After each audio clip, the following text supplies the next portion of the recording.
السلام علیکم ورحمۃ اللہ۔ میرے ایک بہت عزیز دوست ہیں فاروق احمد خان صاحب، یہاں بہاولپور میں ہی بہت ہی بھائیوں کی طرح کے دوست ہیں۔ انہوں نے آج صبح مجھے فون کر کے اپنے کسی دوست کا ذکر کیا اور اس کی نسبت ایک سوال مجھ سے پوچھا۔ میں اس کی ضمنی ڈیٹیل میں تو نہیں جاتا۔ ہم میں سے ہر شخص جو ہے وہ اچھا بننا چاہتا ہے،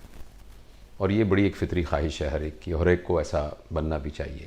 اچھا سے مراد یہ ہے کہ جو بھی اس کی عادات ہیں، جو اس کی صفات ہیں، ان کے اندر ایک ترقی ہو اور وہ بہتر ہونا شروع ہو جائے۔ یہ جسمانی بھی ہے، ہر شخص یہ چاہتا ہے کہ وہ خوبصورت لگے، ہر شخص چاہتا ہے اس کے بال ٹھیک ہوں، ہر ایک کو یہ چاہتا ہے اس کی صحت اچھی ہو، اس کے مسلز ڈیولپ ہوئے ہوں، وہ دیکھنے میں اچھا لگے، پہنے ہوئے کپڑے اس کو اچھے لگیں، بات کرے تو وہ نفیس بات کرے، لوگ کہیں کہ یہ اچھا آدمی ہے۔ اس طریقے سے ہماری اور عادات ٹھیک ہوں، ہمیں سٹریس نہ ہو، ہمیں ٹینشن نہ ہو، ہمیں ڈپریشن نہ ہو، ہمارے مالی معاملات ٹھیک ہو جائیں، ہمیں مالی خوشحالی نصیب ہو جائے، ہمارے تعلقات بہتر ہو جائیں۔ ہر شخص جو ہے وہ اپنی گروتھ کے لیے کوشش چاہتا ہے۔ اچھا، لیکن یہ ہے کہ خواہش تو یہ سب کی ہوتی ہے، لیکن اس کے لیے جو عملی کام کرنا پڑتے ہیں اس کے لیے ہم تیار نہیں ہوتے، یا اس کی مس پلاننگ کرتے ہیں، یا ہم اندازہ نہیں لگا سکتے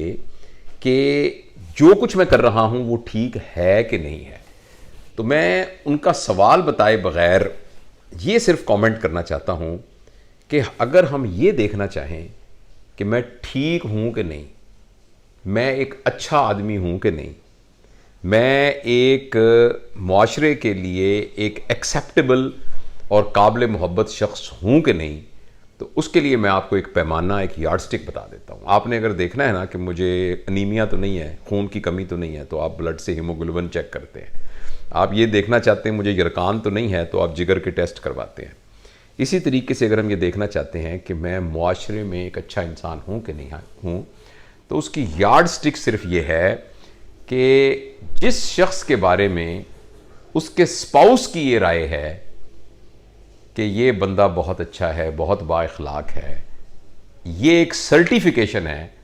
کہ وہ بندہ بالکل ٹھیک ہے۔ جس شخص کے بارے میں اس کے بچوں کی یہ رائے ہے کہ میرے ابو جیسا کوئی اور انسان نہیں ہے، اور میرے ابو جیسا جو ہے خوبیوں والا کوئی نہیں ہے، یا میری امی جیسی خوبیوں والی کوئی خاتون نہیں ہے، یہ ایک ٹیسٹیمونیل ہے۔ جس کے بارے میں اس کے بہن بھائیوں کا یہ خیال ہے، جس کے بارے میں اس کے والدین کا یہ خیال ہے، ان سے آپ سرٹیفکیٹ لیں۔ لہٰذا اگر ایک شخص بہت زبردست مارکیٹنگ کا ماہر ہے، بہت زبردست سیلز کا بزنس کرتا ہے، وہ مشہور ہے کہ وہ بہت جلدی اپنی کمپنی کو بہت اوپر لے کے گیا ہے، مگر اس کی جتنی کمیونیکیشن سکلز ہیں وہ ساری کی ساری صرف بزنس کے لیے ہیں، اور وہ اپنی بیگم کے ساتھ، اپنے بچوں کے ساتھ، اپنے والدین کے ساتھ اس کی یہ کمیونیکیشن سکلز بالکل گھر آ کر الٹی ہو جاتی ہیں،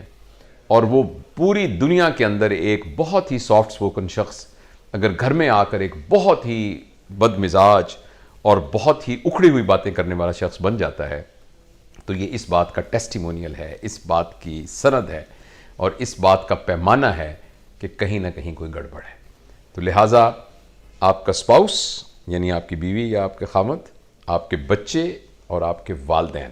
اس کے بعد دوسرے درجے پر وہ تمام لوگ جو آپ کے انڈر کام کرتے ہیں، آپ کے ملازمین، اگر وہ آپ کے بارے میں یہ سند دیتے ہیں اور سرٹیفکیٹ دیتے ہیں کہ آپ بہت اچھے انسان ہیں، تو یہ ایک بہت مستند سند ہے۔ اس کے بعد آپ کے پڑوسی، اور اس کے بعد جو آپ کے باس ہیں، جو آپ سے سینئر ہیں، تو یہ سب لوگ اگر اس بات کی سند دیتے ہیں کہ آپ اچھے انسان ہیں، تو آپ بہت اچھے انسان ہیں۔ لیکن اگر غیر، جن تک صرف آپ کی بات پہنچ رہی ہے، وہ تو آپ کو بہت اعلیٰ اور بہت اچھا انسان سمجھتے ہیں، مگر وہ جن کے ساتھ آپ کا عملی تعلق ہے وہ آپ کے بارے میں صحیح رائے نہیں رکھتے، تو یہ بہت فکر کی بات ہے، اور ہمیں پھر اپنی اصلاح کی طرف توجہ دینی چاہیے۔